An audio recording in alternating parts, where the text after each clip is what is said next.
This is the Global Broadcasting Service, serving remote outposts since 1928. Hi, everyone. Welcome aboard the Walt Disney World Express monorail.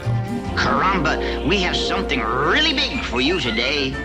Welcome, foolish mortals. Now then, hang on to them hats and glasses, because this here's the wildest ride in the wilderness.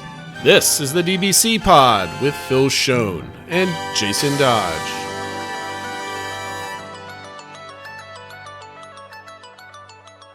Hey everybody, welcome to this week's pod. This is the week review of February 5th, 2022. I got the year right this week, Phil. Excellent. We're off to a good start. So I'm showing everybody a different side of me today. I actually have the camera on the other side of my desk, but it's also now inverted horizontally. So the perspective is the same, but you're actually seeing the other side of my face for the first time. Oh, exciting. In case anybody's wondering. If you notice my background, it's flipped. So okay. you can actually see, I'm leaning back for the people that are watching and listening. I'm sorry about this. You can see my picture of Disneyland that I bought last year, a map. Wow. One of the original pieces of art. Anyway, we're fresh off multiple Boba Fett hot takes. We got the finale coming up this week. Yeah, I'm excited about that. That's the only thing that's been dwelling in my mind since there isn't a lot of big Disney news, I guess, right? So right. I'm just constantly thinking about what Disney Plus is. Of course, there's spoilers all over the place for the Doctor Strange movie that's coming up, and I haven't even seen the new Spider-Man yet, so I'm dodging everything left. I'm like, I want to dive into the Mandalorian or Book of Boba Fett spoilers, but I don't want to click those boxes. Yes, it's a minefield. That being said, good cold open question that you brought to the table this week, Phil. There was somebody on Twitter by the name of Spectro Magical at Pixie Dusty 89, excuse me. And she asks, what is your favorite comfort spot in the Disney parks where you feel most at home? And that's a good one. What's yours, Phil? Where do you feel most at home? So I'm sure everyone will be shocked that it involves Epcot, but specifically, it's just wandering around World Showcase, like especially, if it's a nice day, weather, evening, an adult beverage in your hand. It's just such a unique place. There's usually, performers in the different areas, and I don't know. It's just like I don't feel the need to go on any rides. It's just like let's wander, enjoy the scenery, enjoy the music, enjoy the sights, and just take it all in. So that's kind of, we always do that, I think, a couple times each trip, or if we only have one Epcot day, that's a good chunk of the day is just taking in World Showcase because it's so unique. I've never taken the time to do that. And that's one of the things that's on my must-do list for the next time I get down there. And we have a leisurely trip. As much as you can call leisurely right. A Disney trip, right? But one that's like, I don't have to do everything. Like we have got 2 Epcot days, so I can spend one day kind of, relaxing and wandering nice. around. By the way, 2 bearded men with hats on this episode. So motivate you for watching on YouTube. If you're listening, my chill spot, it's very specific and it doesn't last very long. However, it's the moment where you go underneath the train station coming into Magic Kingdom, the town square, I guess. And typically once we go in there for the first time, everybody goes and gets the bathroom break, or 2 trips ago we went into town hall to try to find my grandfather's the bricks on the outside where you could put your names on them. And what I like to do is I like to just take a moment and just kind of like the music is like it just wafts over you as soon as you go underneath that tunnel, and just like a moment of like peace. Settles over me. And every once in a while when there's like a lull in the day, or maybe we're leaving the park to go to the Contemporary, whatever, I kind of just like I walk a little bit slower when I'm in there, and I just kind of turn around, and because you don't see the castle yet, right? You just see kind of Main Street like right around the corner, and it's just like that little bit of anticipation, the little bit of you're not all the way into the park yet, where it's just a nice cool spot. And if I did not have kids, there's a couple park benches over there or stairs that you can kind of just chill on and just kind of relax. And I really like that. That's a good one to mention, because I feel like so often people are such in a rush to get to see the castle or whatever, or wherever you're trying to get to get online for your first ride that day, that I like that idea of getting under the train tunnel and just taking that moment to breathe. I think that's a good one. Yeah, I absolutely, because it's usually early in the morning, and I just walk under. I close my eyes. I listen to the music. I take a deep breath because I know it's going to be a long day. Yeah, and it's just that's where you kind of feel like you're home, right? That's that spot. That's I know it's not a chill place, right? There's plenty of cool chill places, but like to me, that's where I get my inner like peace, and then nothing can really ruin the rest. I mean, rides could break down and all this, that, and whatever. It's all par for the course. But right there, if I get that moment, the vacation is going to be a good one regardless. Yep, absolutely. So, want to welcome new Discord members. We have a new one this week. It's Ashtastic. I hopefully pronounced that properly, or it's not like a shististic. Probably not. Welcome to the community. Thank you for hopping on, and thank you for listening or watching. I don't know what you prefer doing. And the Disney Comeback Index for this week, I'm not going to show it on the screen, is a whopping 79.54%. Slowly, I think where we were at, like 79.38 last week or something else like that. Yeah, there's been a lot of jumbling around. There's Matt keeps finding new things that he missed and has to rebalance. There was this whole long discussion of how to count like Move It, Shake It versus cavalcades and stuff like that. So there's a lot of movement up and down, but there is some new things out, including some new entertainment, which is nice. That Cats Entertainment at the club there came back at Port Orleans, and also the carriage rides which are there, which some people we didn't even know if those would ever come back. So it's always nice when something that you're like, I didn't know that was coming back, and it came back. So always good. Perfect. Yes. We're going to hold it to him that we're going to get above 95%. I think he might just fix it so he gets to that number. So we have to keep an eye on Matt. Just kidding, Matt. We know he's not going to taint the numbers, I guess. Okay. So Phil, a lot of people listened to me last week about our mental health episode, or 2 weeks ago, I should say. Yeah. Right? And by the way, if you haven't listened to last week's episode with Scott Gustin, there's a lot of nuggets in that interview. If we were actually like a website group, or we tweeted out like all this, there's we could have gotten like a lot of hits off of it, but we're going to let the rest of the episode kind of rest for itself. There's a lot of cool stuff. If you hopped on Discord, there's a lot of people pointing him out to and having that conversation. Especially if you're into like kind of the inner workings of Disney and stuff like that. He has insights that not a lot of people get. So it's really neat. I can't wait until I get to beg him to come back on the show. He was a really cool dude. So, thanks to Scott for coming on and being an awesome guest and Disney enthusiast, I guess. Absolutely. That being said, 2 weeks ago, we talked about mental health for a good 30, 40 minutes, the bulk of the episode. And you put together the show notes this week, Phil, and you had part 2. Yeah. So I know. I just want to preface this. This is an ongoing thing, right? Yeah. There's been, I don't want to say disharmony in Discord, but you can people get like aggravated because people have different takes. They say the wrong things, and it's just, these are some people that go to Disney every like 2 months, right? Or locals, or people that haven't gone since 2020. So, what's part 2 all about, Phil? So part 2 is just trying to think about, well, how can we sort of stave off some of that negativity or minimize it? I think some of that might be, I hate to say this like on a podcast where we want you to listen, but sometimes you might need to check out of the Disney community for a little bit. Mm-hmm. I think we touched on this a little bit, but when there's so many, reporters and bloggers and stuff like that, and they're reporting on every little thing, it can kind of feel like, it feels like Tron's been under construction for 20 years because they talk about like every little nut and bolt that gets done.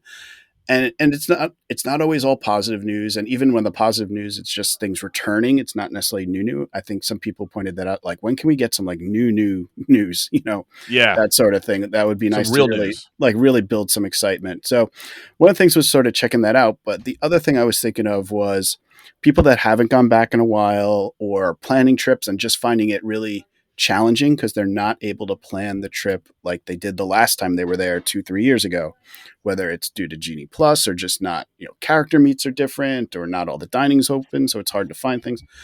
So I just wanted to touch on, we did kind of mention this, but you can't go into a trip in 2022 thinking it's going to be the same as a trip from 2019. Right. But that doesn't mean it's going to be bad. You just can't. Absolutely not. The best way I could think, it's almost like trying to fit a round peg in a square hole. And if you just keep doing that, you're going to get a little upset. You got to flip that one around because you can Okay. easily fit a round peg in a square hole. Or Square peg, round hole. Depends how big the peg is, right? But, all right. Or square peg and round hole, whichever way you want to do it. But like we do. The only reason why I bring it up because our family had this exact conversation like 2 days ago. Like, wait, which shape goes into what before it makes sense? I'm sorry. Well, you can't fit a big. You're trying to put in the wrong hole. How about that? Yes. Okay. In any event, but so what I thought we could maybe do was try to focus on like positive things that if you're planning a trip now, what are like things that you would be excited about? What are things that are still there, or maybe new things that are there or coming? You know, we know that new cavalcade is coming, things like that. So like, why are we still into Disney? Why are we still doing this podcast if things aren't as good as they used to be or whatever? So, you know, let's not forget about all the positives, because you know, I keep reminding people that everybody that goes down now that we talk to, like even if they're anxious about going down and it's not the same, they still enjoy themselves. I know I enjoyed myself our last 2 trips and stuff like that. We have our trip coming up in 2 weeks. It's going to be a different trip, but I'm sure we'll enjoy it as well. But just having to keep in mind that things are different. So I don't know if you want me to go through my list or if you have additional thoughts before we get going. Yeah, let me have some thoughts here, because regardless of all the negativity or disappointment or anxiety about what's missing, what's not, when can we go back down again, all this stuff, right?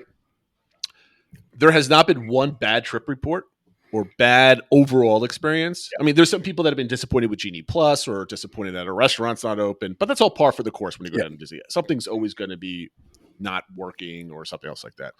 But they still come back, not that where they can't wait to go back again. Right. There has been nobody that I've seen that is an avid Disney fan that says, I am never going back. I'm sure there's stories out there, right? Because there always are. But I have not seen one from people that I know or respect on either message boards that I know from like social media that I, you know, follow or engage with.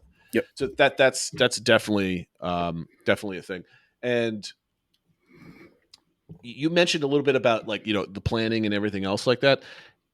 I am still like, I was sitting with my mother was down for my son's birthday this weekend, and you know, she's going to Disney in 2 weeks, or about 2 weeks, a little less than 2 weeks. And you know, we were talking about like the disappointment that I'm not going. I'm not going to be able to see my dad when he's down there, that type of thing. But we were still like, you know what? What if we just do? I was talking to my mom. My wife's in the room. I'm like, don't tell Cindy. I mean, she's just literally sitting right there when I'm doing that. But how about we do a mother-son trip? We just go down for 2 weeks to hit up the tequila bar, the Mexican pavilion, and like just do it like a little 4-day kind of. You know, we were trying to figure out how much money would cost and all this other stuff. And I'm like, even though in the same conversation where I'm disappointed, we're still planning like the next trip and then the next family. I mean, like it's still ongoing, right? Yeah. There's still joy in imagining the next vacation, whether it's a short one or a long one. So that you might hear us talk negatively about certain things, but there's still like the twinkle in your eye when you're thinking about planning that next trip.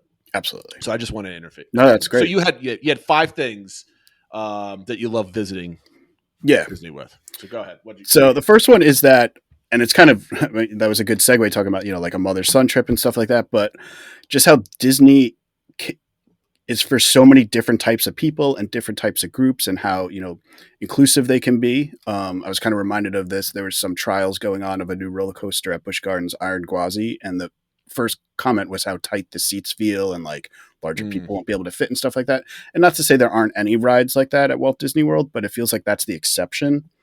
And there's a lot of things that people can do together, and there's all the entertainment and the shows and stuff like that. I made a comment because in the past I've sort of been critical of some of the advertisement for the 50th for Walt Disney World, but I saw a little ad that keeps coming up in one of the mobile games I play, and it's all like just different groups of people.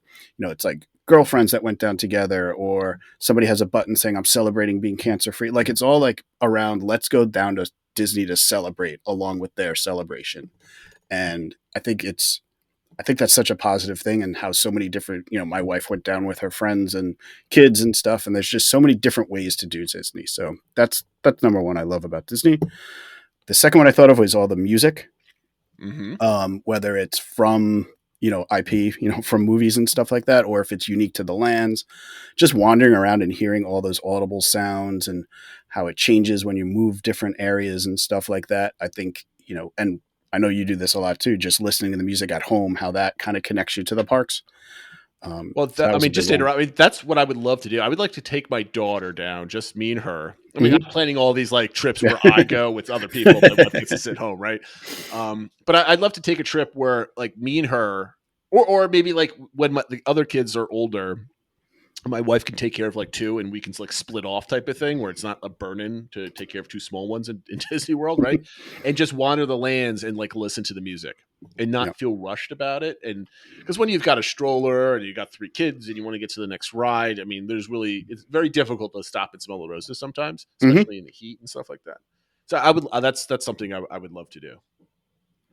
Well, I guess that's my number one right there. Yeah. Listening to the music. I mean, that was my chill place too. So I guess that's number one. I'm sorry, I interrupted. No, I should have asked before the first one. But so now number 3 for me is the attractions that they do have. I know it's easy to think about how Guardians isn't open yet, Tron isn't open yet, but like even just recently, there's a lot of people that haven't gone on Rise of the Resistance yet. Remy just opened. Our last trip was the first time I got to do Mickey and Minnie's Runaway Railway. Like there's always new things for most people. And then obviously you get all the classic rides. Like you still fit in Haunted Mansion and things like that are so unique to Disney, Living with the Land and Carousel of Progress, that those are things that are nostalgic. So it's great that you can mix the nostalgia with the brand new rides as well. Well, I mean, that's an interesting point because I was going to bring that up as part of the segment, not as like a top 5 type of thing.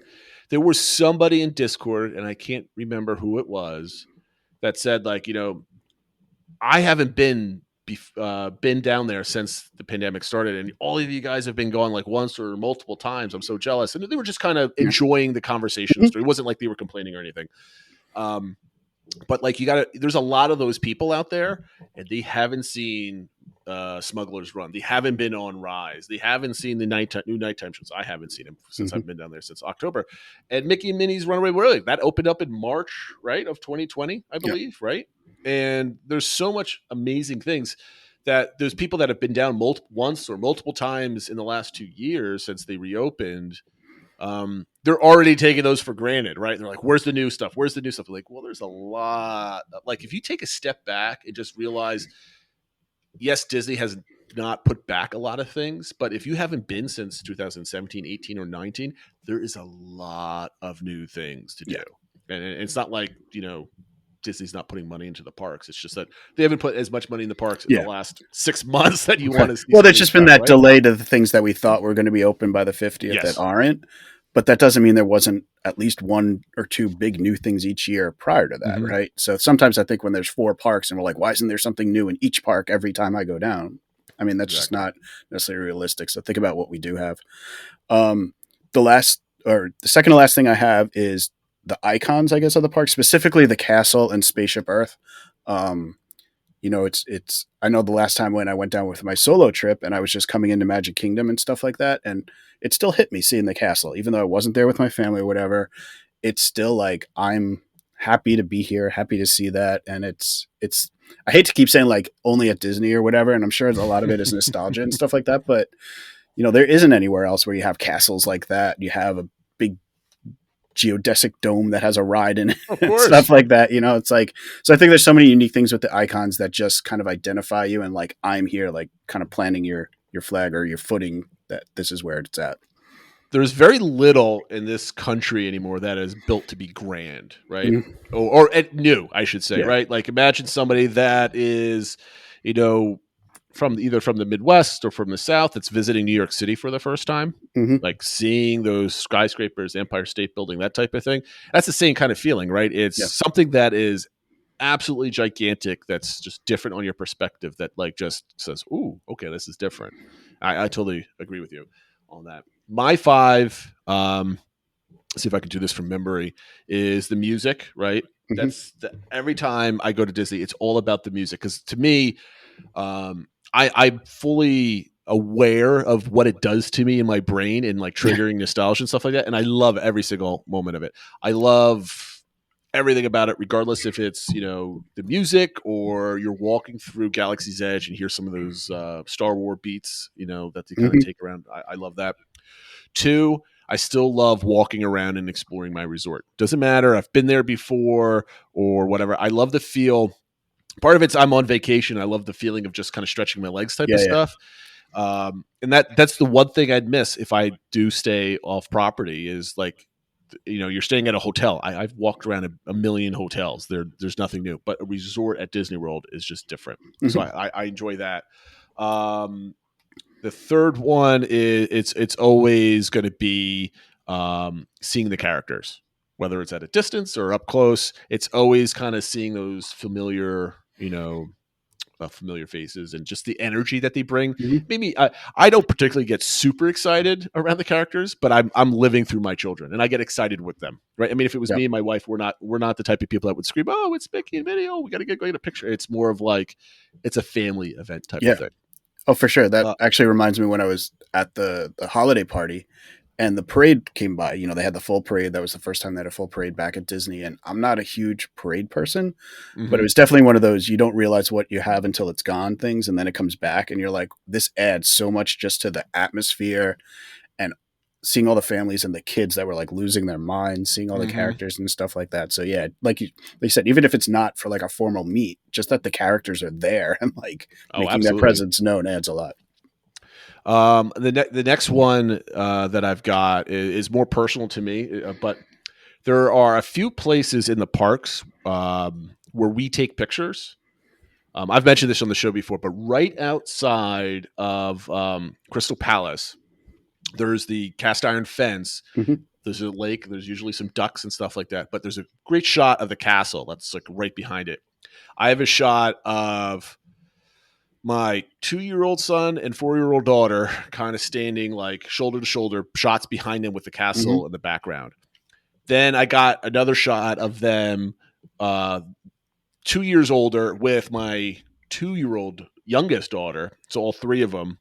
And then when we went in September, so they're just going to get taller and taller, as time goes on. That's one of the things where you can kind of like check like their age and their height. And, it's the same one all the time.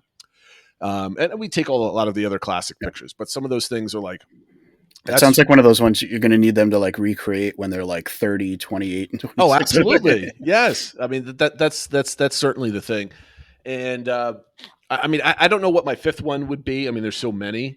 I don't know if it's cheating to say like the smells of like walking past Pirates of the Caribbean type of thing and kind of getting that, or, the feeling of going back to your room, the kids are passed out and you having an adult beverage for the first time, if it's like Magic Kingdom type of thing.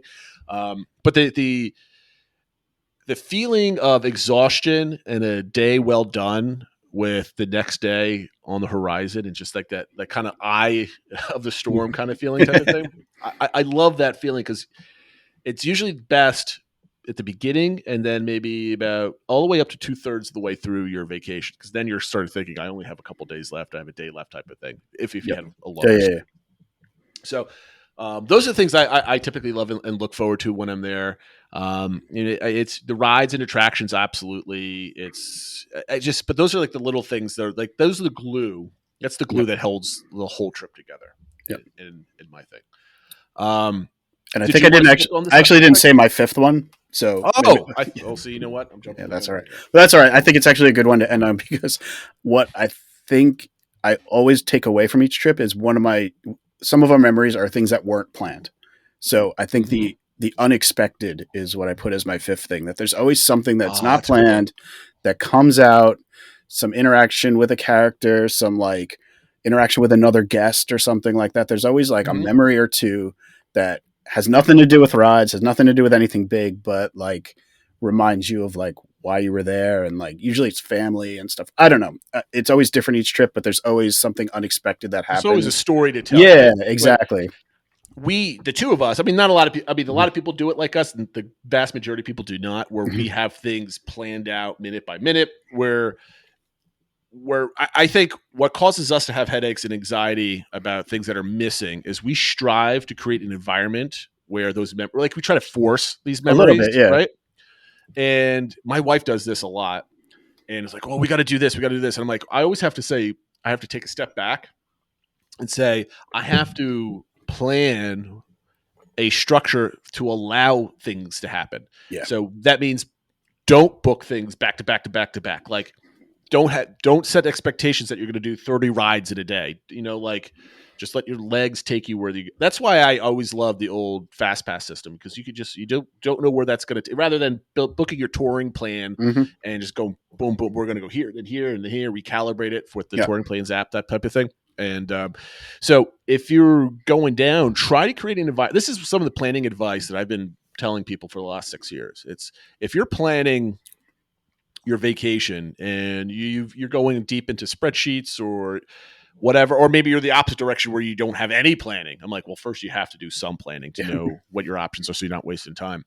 But don't be like, okay, you're going to do this at 9, this at 9:30, this at 10:30. Like, take a break, and then magical things will certainly happen if you let them. But they won't happen if you're screaming at Genie Plus every morning at 7 o'clock, which is what one of the things I hate. Okay, so are we wrapping up? I think so. I think that's ending it on positivity. I think we just highlighted a whole bunch of things for why you can still have an amazing time. You just can't force the 2019 trip into 2022, but there's still tons of amazing things, and a lot of them you won't be able to plan. There's like 90% of the things are there. I mean, it's above the DCI. Like there's some things inherently in the park, right, that will always exist as long as it's open.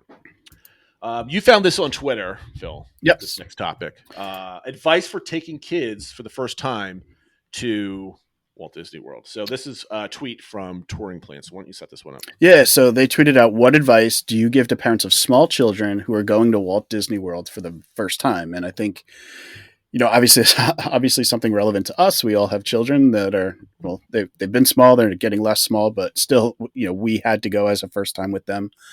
And I think we get asked that a lot in life, right? Like other families that we're friends with are going down and they ask us for advice. So I thought there's a ton of good stuff in here. But I thought, I could highlight a few things, but otherwise we could share some of our thoughts of if you are going down and you have small children for your first time, what are things that maybe you're not considering that could improve your trip? So this is funny because I texted you yesterday. I was at one of my first birthday. It was my son's birthday party. We had it at like a local type of gym. And it was one of our first times we were around like all the parents since, for a couple of years. And of course, somebody's going to Disney in like 3 weeks or a month or something else like that. So the conversation happened and they were talking about my husband is adamant. We're a minimalist. We're not bringing strollers. Right. And the wife was there. She was mimicking her husband talking this. I'm like, well, because they have a 4-year-old and they're like, should we bring a stroller? I'm like, I would bring a stroller and just put all your stuff on it. Right. And we're going to talk about like another topic later on about it. But like my advice was like, try not doing the stroller, right?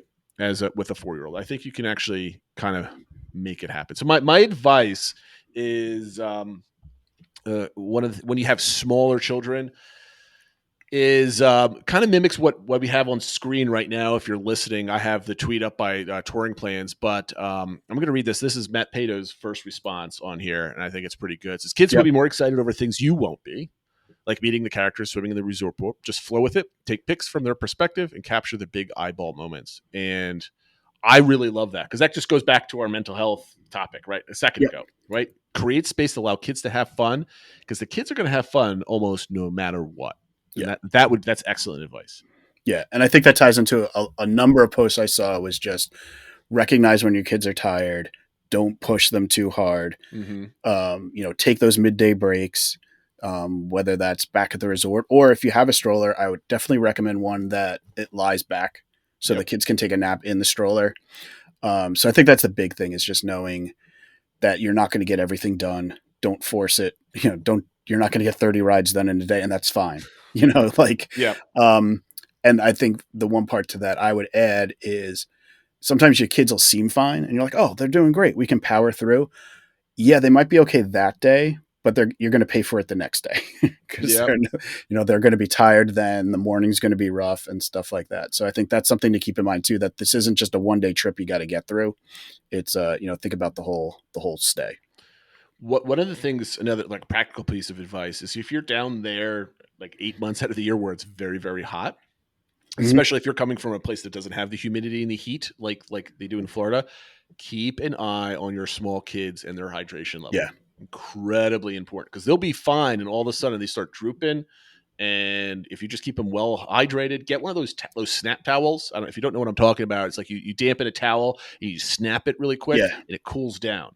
And that little cloth around like a kid's neck gets them going up, because get some ice water in them, take a break in the shade, do something, but like plan some breaks. And if you're the type of person that wants to get a lot done, having those built-in breaks with your kids, you don't necessarily have to go back to the resort. I'm a big proponent of not going back unless you have young children or infants that need the naps and stuff like that. But I'm talking, kindergartner and older, like just if you have enough breaks where they could sit down, get some ice cream or something else like that, and just kind of watch things go by, you will be able to get them through the whole night if you just kind of take it slow and out of the heat. Yep. One person that I wish I had heard this news or specifically advice when I was planning the one Disney cruise we did was, this is from Angie at I Cannot Even. But she said, you will pour your heart and soul into planning, but they will not appreciate it for literally decades. Understand that it is overwhelming for them too, and respect when they tell you that they are tired. And I think, sometimes I do overplan, or I want to like maximize, I'm spending all this money. I want to get the most out of it. And so I think of all these cool things that the kids want to do. And then sometimes they want to do them, sometimes they don't. And that really hit me on the cruise, because I'd planned like, well, we'll do these character meets, we'll do this activity, we'll do this. And they just wanted to play in the kids club. And it like kind of affected me. I was like, wait a minute, I planned all this stuff. Like, why do you not want to like hang out with me? But like, I think it's like that kind of moment too. It's like, it's their vacation too. Now, obviously I should, you want to get some stuff done, right? But like recognize boundaries, recognize that you're not going to get done everything you want. Don't overbook things. And like you said, it's their vacation too. And if they want to, I think somebody else had posted is like, I didn't expect to ride Triceratops Spin 20 times in a row, but that's what my 2-year-old wanted to do. And it was some of the best memories we have now. So, like things like that. So keep that in mind, that how you vision the trip to go is probably not how it's going to go. And that's okay. There's one piece of advice I want to push back on, okay, or disagree with. No, I don't want to push back on it because there's no wrong opinion.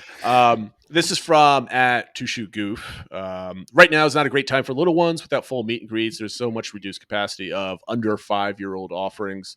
That being said, pre-COVID, we had a great trip, et cetera, et cetera. Meet and greets are not the end all be all for the little kids. Yeah. For me personally, I mean, all kids are different, right? So I'm not laying the vast majority of people. What if kids see Winnie the Pooh running across the grass like 30 yards away? They're gonna love it and point. Yeah. We went down in September, that my daughter was 3. She just turned 4 a couple of weeks ago. And we were on Ariel. And then I can't remember the other one. She rode through the whole thing, just waving at everything. Like the slow dark rides, like she's just waving at the characters and everything else like that. And she had a great time. I mean, she vaguely knew the Little Mermaid in the story at this point, right? Unfortunately, there's no Encanto ride or the water ride for her to know. Like as a side note, we just put on Pocahontas for the first time today. So she watched that. She's been listening to the music, hasn't seen it. But her library, the next time we go, her library of Disney knowledge is going to be bigger, and that's still under 5, right? If we end up going this year. So don't be disappointed when you go down there trying to struggle to find things for a 4-year-old to do. They're going to love just looking at the castle. They're going to love the music. If they just see like a cavalcade or an attraction, that is enough for them, right? So don't feel like there's no rides, or there will be a parade soon. But I'm just saying, like they just want to be there. Yeah. Right. So don't stress out about what is my 2-year-old going to do or what is my 4-year-old going to do. As long as you're okay taking care of the kids at that age and you're up to the struggle, as all parents know, of kids that age, they're going to have a great time regardless. So, that's it. Before we get to our attractionality, where can they find us on Unified Social Media? Unified Social Media. So you can find us on Twitter, Instagram, Facebook, and our YouTube channel, all at the DBC Pod. And of course, our Discord server, which I don't think I've tweeted out in a little bit. I will do that this week. Put it out there. It's on all the show notes. It's on all the show notes, but I'll put out an explicit tweet.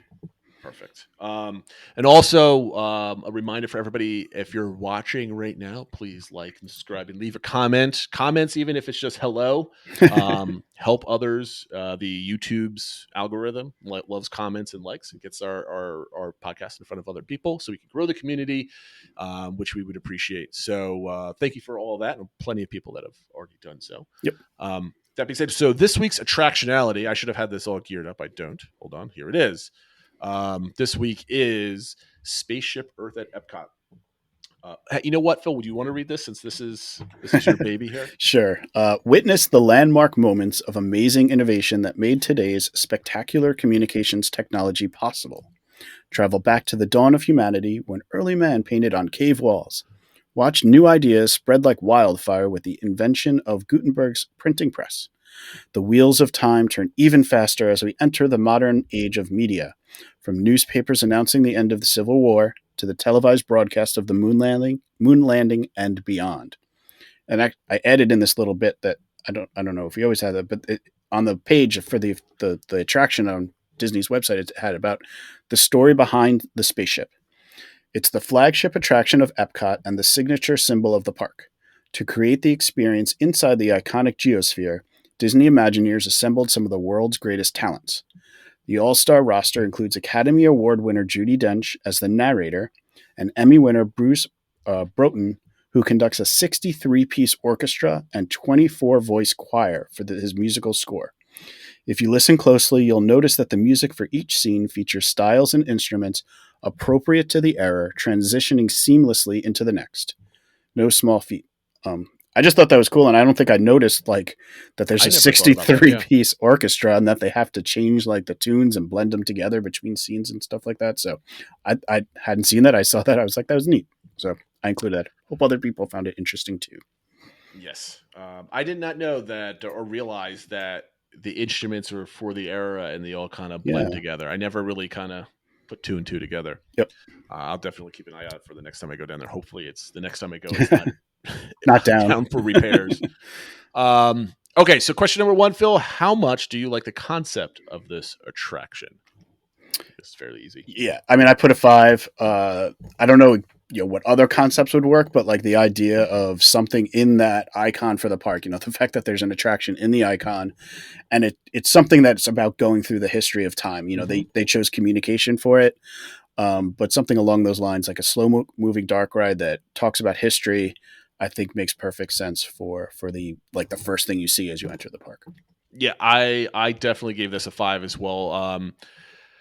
Not so much a dark ride about the history of communication. I think that's kind of, you could change anything on that. It would still be a fun ride, I think. But it's a ride through the park's icon. Yeah, and sometimes I have a hard time thinking that like Tower of Terror is like Hollywood Studios park icon because it's like off to the side, right?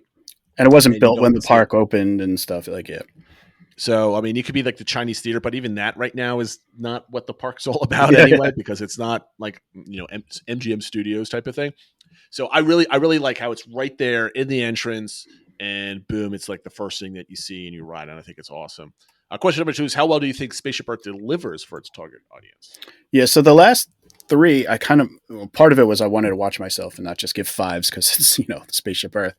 So I give it a 4 because I think it delivers quite well, but it's also showing its age and it needs some TLC and it could just be done better. So, I would be, I know a lot of people are like, oh, Spaceship Earth being down for 2 years or something like that. But I would love for it to be like a marquee attraction again. And like something that people that it's as in demand as Guardians will be and stuff like that. So, yeah. So, I think it's great, but it could be better. Yeah, I think I could safely say we all probably voted the same. If for those that are just listening, the vast majority of people voted for each one of my picks on this. I also gave it a 4 for the same exact reasons. Question number 3, how much do you personally enjoy Spaceship Earth? I gave this a 5 because it's just an awesome, iconic ride, right? There's nostalgia blended in with just like this one thing you have to do. Yeah, I gave this one a 4 as well, but for the exact same reasons as question 2, where you gave it a 4. I'm sorry. Yeah, I gave it a 4. Okay. I mean, I love the attraction, but every time I ride it, I'm just noticing more and more that's like not up to snuff. Like that the caveman scene at the beginning you can barely see and stuff like that. So Sure, it's just sure. my enjoyment of it in 2022 is not what it was in 2015 or whatever. So that's Fair. why I dinged it a little bit. But again, I'm probably just reaching for reasons not to give it all fives. But Yeah, I mean, question number 4 is how well do you think Spaceship Earth fits into the World Celebration and Epcot? Almost everybody gave it a 5 for just yes, it's the icon of the park. It Yeah. fits what they're trying to do. I wouldn't be surprised if they took the history of communication out of it at some point in the next Yeah. however many decades they're going to do it, and kind of put more world showcasey kind of feelings behind it. We still haven't seen exactly how they want like all these different neighborhoods. Yeah, that was the one question I had even when trying to answer this. I'm almost like, I don't know if I can answer it. Like for Epcot, yes, but for the World Celebration, it's like I don't even know what that's fully going to be, and like, does current Spaceship Earth fit into like what that's going to be, or is it going to be the new version and stuff like that? So it's a little up in the air. That's so we'll see. What I think just for again for the people that are listening, almost about basically 90% of the votes went 5, 4, 5, 5. There was very little difference of opinion on this one, which I thought was, and there was a lot of good votes for this. There's a lot of people voted in this one on the community. You had a post with a follow up, Phil. Yeah. So speaking of all those scores and all those high scores, it kind of hit me when I was reading a comment that one of our members, TL Madden, commented that he loves it, but it's nostalgically. And it kind of like we had a little bit of a back and forth. We're saying like, okay, if this was a brand new ride, with modern animatronics and stuff, like brand new, would it be popular? Is this type of ride something that today's guests, if they don't have that history with Disney parks, are still into? And I'm not sure the answer. It's kind of hard for me to take the nostalgia out of it. I think there's still a place for attraction, heavy animatronic attractions, slow moving attractions. That's part of what makes Disney Disney. You don't want all thrill rides and stuff like that. But yeah, it was kind of made, and obviously, just being in the ball, kids love that and stuff like that. But it kind of just made me think like, are these types of classic Epcot attractions that people think so fondly of, would they work in 2022, or do they need to be, jazzier, for lack of a better word? I mean, you could make this in a modern world, but use like the tech from like Mickey and Minnie's Runaway Railway, right? Kind of. I love how they immerse in like screens with some practical effects and stuff like that. I think they do a wonderful job. Is the question are new guests liking this as much, or are we prefacing it where it's like if this was a brand new ride with updated everything? I think I would say if it was a brand new ride with updated everything, but something that's sort of a slow moving dark ride that has an element of edutainment, is that still relevant in 2022, but with modern technology being used? I totally think there is. I mean, it's history and telling a story of who we are as humans and all this other stuff. I think there's plenty of people that would ride it, as long as you make it entertaining as well, right? I mean, no one wants to, when they're in Disney World, have a slow moving ride and just like look at like still showcases of mannequins and stuff like that, like you're at an actual museum type of thing. But like if they make it fun, like you could make Disney at its best or master storytellers, right? You could take the invention of the printing press and make that entertaining and fun, right? You could put like Goofy and Mickey trying to do something and make it fun. You can it doesn't even have to be IP characters. You could just be silly in some cases, but like bring some information to it, and the kids will remember that ultimately. I think there's certainly a place for it. I think nostalgia ties into it. It's just basically why those scores are so high in such a ride that frankly is pretty decrepit and cheesy, right? I mean, like a lot of the scenes are old, they don't work. You can see like the wiring behind things. There's a lot of curtains, and when you descend, like the stars that you're seeing, you can see that they're clearly like brand new LED lights from like 19 or 2001 or whenever they were put in, because they look like an effect somebody like on YouTube or a streamer on Twitch could have put together in their room at this point by buying some stuff at Home Depot. So it does, you can tell that it's put together with like Scotch tape and duct tape and dark curtains and stuff like that. Like there's a reason why this was supposed to go down pre-COVID for like 2 years or whatever. A substantial amount of time. So, yeah, I mean, like I think nostalgia is a big key part of this, and I think it's impossible to like break that apart. You have to find somebody who's never been, who's not a big Disney fan, go on it for the first time and say, "Hey, what do you think?" Type of thing. So maybe we could find that unicorn somewhere. That I don't know, be interesting. Okay, so we did one of these. This is hopefully we do these once a week, and I think when we reached out to the community for positive stories of the week, we got a whole bunch. So we have keep them enough. coming. Keep them coming, please. Yes, I think we have enough for like another month or so. But that if you have multiple, and I want to clearly say this: if you want to put the story in like an iTunes rating, if you don't want to go on Discord or write an email, we can any way you can communicate with us. We'll certainly tell it. And the story doesn't have to be about a visit to the park. It just has to be about Disney. You can trip to a Disney store. It could be a funny moment with your family watching a movie on your couch type of thing. Or it could be like anything related to Disney that brings a smile to your eye because you love Disney so much. We'll take it. Do you want to read this one, Phil, or do you want me to read it? I could read it. So I got it up here. So it's from Cape Boopaloo on Discord. And she said, back in 2012, I asked to make a note on our yacht club reservation to get a celebration button for my mom at check-in as we were celebrating the end of her chemo.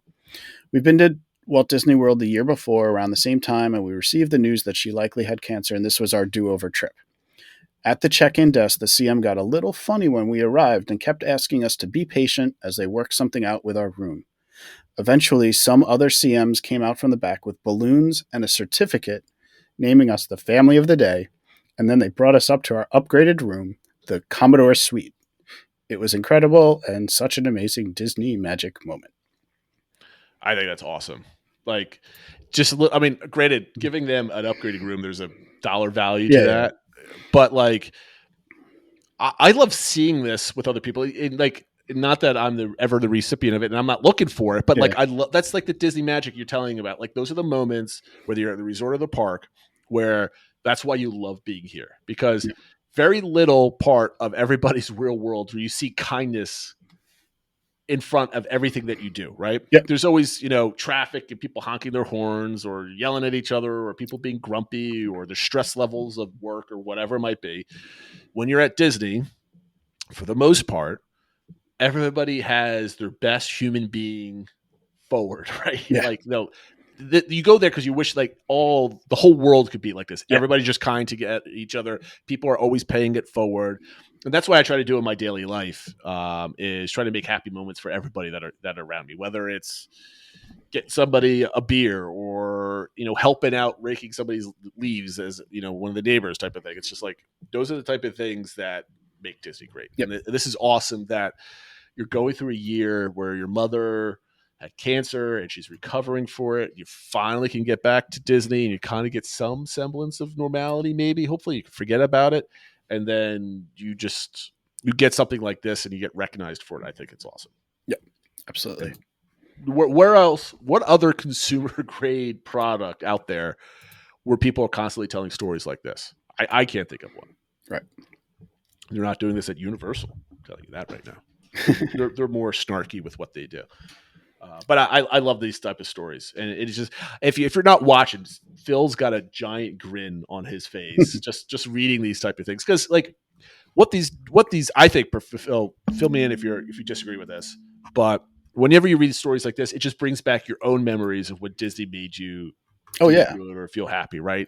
I've never had anything as epic as this type of like get free rooms, and I've certainly not been celebrating anything as important as somebody ending chemo in a good way and getting healthy.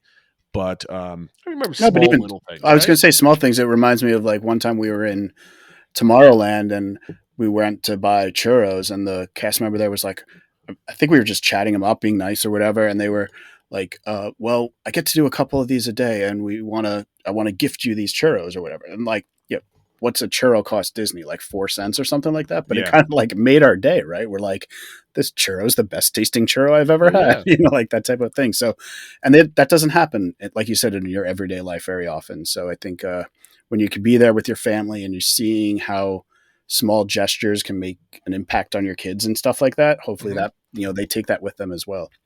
Well, I'll give you my one story that just immediately popped in my head. We're in the stretch room of the Haunted Mansion. My son was 4-ish, and he was terrified, right? And he was getting it done. The cast member, before I could get to him, because I was holding my youngest, right? She was like 1 or 2 at the time when we went down. And she immediately grabbed his hand and started talking with him and led him like from the stretch room, like right on to the rest of the ride with all of us like walking behind. And she was just like, boom, she was taking care of it. And he was not scared at all anymore. And I thought that was that's awesome. Yeah. And that also then reminded me of your story about the parade from, holding up the umbrella for your wife and your to keep the sun off off of my youngest daughter, because she got caught on the wrong side of the parade and stuff like that. Yep. And I think those type of stories are pretty awesome. Okay, so to our "What is everybody talking about?" segment of the new show. I like this. I'll read this off because you dove a little bit deeper. I did, yeah. I actually was wondering if maybe we'll just intro this because we're already at like 50 minutes. I didn't know if we want to. Oh yeah, you know what? Yeah, this is too good to like. Yeah, I got too many good ones. Why don't you tease it? We'll do this one next week. Yeah, so there was a post by somebody on Twitter had for in real life was just saying, I'm curious, what's the dumbest idea you have that you nevertheless believe will, if implemented, make the world a better place? And of course, somebody else then turned that into, what is the dumbest Disney park idea that you have that you nevertheless will, if implemented, make Disney World a better place? And there were tons of good answers. And some like interesting ones, some like really kind of out there, that actually think about like, if they could pull that off, that might actually be good. Some maybe less good ones, but we'll see. There were a lot to go through, and I think, I don't want to rush through it. Why don't we do this? You tweet it out with the episode. I'll put it on social media asking our listeners what they think. And then if I don't get to it, let's tag everyone in the community section of Discord and have everybody kind of chime in with their ideas. And we'll read some of their that's great. Community's ideas as well. All right. Well, you know what? This is going to be one of our shortest episodes ever at a early 51 minutes or so into the show. You had you know what? I almost forgot. The DBC recommends. This is an interesting one. I didn't even know they were doing this. It just came out this week or just a couple days ago that the National Museum of American History, so the one that's in DC, is going to have some exhibit that's being put together around the Disney parks. It's called Disney Parks and American Stories. And basically they're asking for people to send in photos of their time at the Disney parks through the years. So going all the way back to, when the parks first opened, or it could be a current photo. But basically what they want to see, like, how did the parks look? They said they're talking about, we want to see photographs that show Disney parks as you experience them. Posing with characters, kids worn out and sleeping, families, couples, individuals, people of all abilities, ethnicities, ages, on rides, eating together, looking at maps, everyday stuff. And so I think it's great. They're like not worried about, obviously higher resolution, the better, but feel free to scan in photos and send them in. The only thing they kind of said was, if like they can't take pictures of if it's got kids that you don't know, like, so if your kid's in a group or something like that, and we can see the other kids' faces. So there's kind of like some other guidelines and stuff like that. But I think this is just great. And we had that not too long ago on Discord. People were posting pictures of older trips and stuff like that. So yeah, who knows? Send in your photo and it might be part of an exhibit at the National Museum. Awesome. Yeah, I kind of like this. I know my mom has some old pictures from like 30 years ago. Just like one or two survived or mini moves. So we got to figure that out. Anyway, guys, look out for those answers or questions that we need your answers for. There you go. Like and subscribe. Positive stories and what was it? Stupid ideas that makes so which is the dumbest idea that you think, if actually implemented, would make the parks better. I like this one. We could do like a whole show on this, I think, or at least a bonus episode. That being said, guys, have a great night. Thank you for watching and listening, and we'll see you on Wednesday or Thursday morning for the finale of the Book of Boba Fett. Have a good one, everybody. Take care, everyone.